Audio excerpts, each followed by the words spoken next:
بسم اللہ الحمد للہ والصلاة والسلام علی رسول اللہ رب اشرح لی صدری ویسر لی امری واحلل عقدۃ من لسانی یفقہوا قولی۔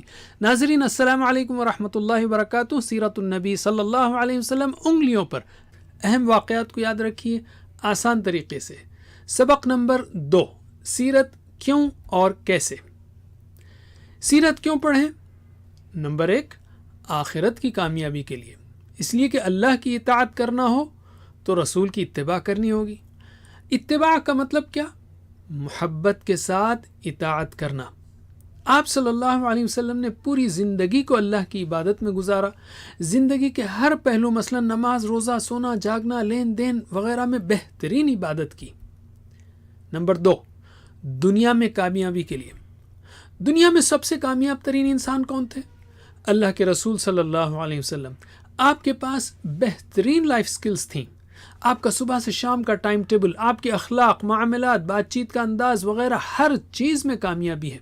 تو انتہائی بے وقوفی ہوگی کہ ہم فقیروں کے پاس کامیابی کے راز ڈھونڈیں اور جو اس میدان کا بادشاہ ہو اسی کو نہ پڑھیں۔ تو 1 اور 2 ہیں آخرت اور دنیا میں کامیابی کے لیے۔ نمبر 3، اللہ کے رسول صلی اللہ علیہ وسلم سے محبت اور عظمت پیدا کرنے کے لیے۔ آپ نے ہماری بھلائی کی خاطر جو قربانیاں دی ہیں اور جو دعائیں کی ہیں، اس کا جب علم ہوگا تو ہم دل کی گہرائی سے آپ سے محبت کرنے لگیں گے، اور جب آپ کے عظیم کارناموں کے بارے میں جانیں گے تو دل میں عظمت پیدا ہوگی۔ نمبر 4، صحابہ کرام رضی اللہ عنہم کی زندگی کو جاننے کے لیے۔ صحابہ کی زندگی میں زبردست تبدیلی آئی۔ کیسے؟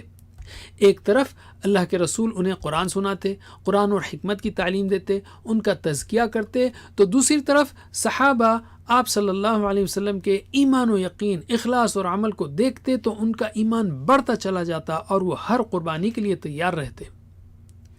تو 3 اور 4، رسول اور صحابہ۔ نمبر 5، قرآن کو سمجھنے کے لیے۔ اللہ نے آپ صلی اللہ علیہ وسلم پر 23 سالوں میں پورا قرآن نازل کیا ہے۔ یہ تھا آپ کی تعلیم و تربیت کے لیے، اور پھر لوگوں کو دعوت دینے اور ان کی تعلیم و تربیت کے لیے، اور زندگی کے مختلف حالات سے بہترین انداز میں گزرنے کے لیے۔ ہم ان حالات کو جانیں گے تو قرآن کو سمجھنے میں مدد ملے گی۔ نمبر 6، قرآن پر عمل کرنے کے لیے۔ قرآن میں اصول دیے گئے ہیں تو سیرت میں آپ کو اس پر عمل کرنے کا طریقہ ملے گا۔ قرآن تھیوری ہے تو سیرت پریکٹیکل، اس کا بہترین عملی نمونہ یا ماڈل۔ آپ کے اخلاق، معاملات اور سارے اعمال قرآن کی عملی تفسیر ہیں۔ تو 5 اور 6، قرآن کو سمجھنے اور عمل کرنے کے لیے۔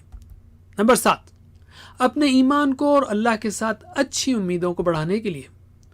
آپ صلی اللہ علیہ وسلم نے اللہ کے بھروسے سخت ترین حالات میں کامیابیاں حاصل کی ہیں۔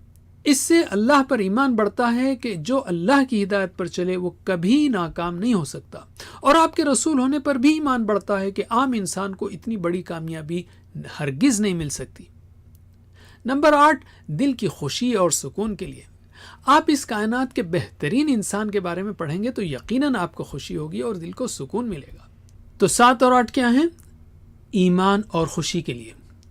نمبر 9، آپ صلی اللہ علیہ وسلم کے طریقوں کو دیکھ کر اسلام کی دعوت کو بہترین انداز میں پیش کرنے کے لیے، اس لیے کہ آپ بہترین داعی تھے اور بہترین بات چیت کا فن یعنی کمیونیکیشن سکلز آپ کے پاس تھیں۔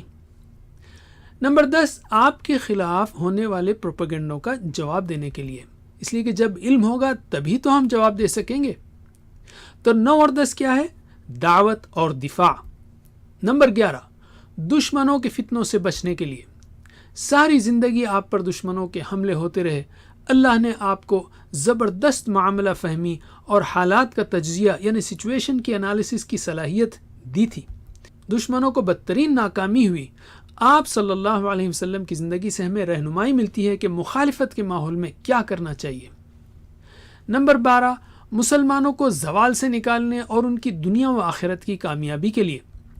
آپ صلی اللہ علیہ وسلم نے صرف 23 سال میں قرآن کو لے کر صحابہ کو ایسے تیار کیا کہ 50 سال کے اندر وہ سپر پاور بن گئے اور 1000 سال تک اخلاقی، روحانی، علمی، فکری، معاشی، فوجی، سیاسی میدان میں لیڈر بنے رہے۔ اگر رسول صلی اللہ علیہ وسلم سچے نہ ہوتے تو پھر آپ کو یہ زبردست کامیابیاں کیسے ملیں؟ اور یاد رکھیے مسلمان زوال میں اس وقت آئے جب وہ آپ کی اتباع میں کمزور پڑے۔ تو 11 اور 12 کیا ہے؟ فتنے اور زوال. تو یہ 12 اہم وجوہات ہیں سیرت کو پڑھنے کی. سیرت کیسے پڑھیں؟ سیرت کو سامنے رکھ کر اپنی اصلاح کرنے کے لیے. اللہ سے دعا ہے کہ ہمیں سیرت النبی صلی اللہ علیہ وسلم پڑھنے، پڑھانے اور اس پر عمل کرنے اور پھیلانے کی توفیق دے.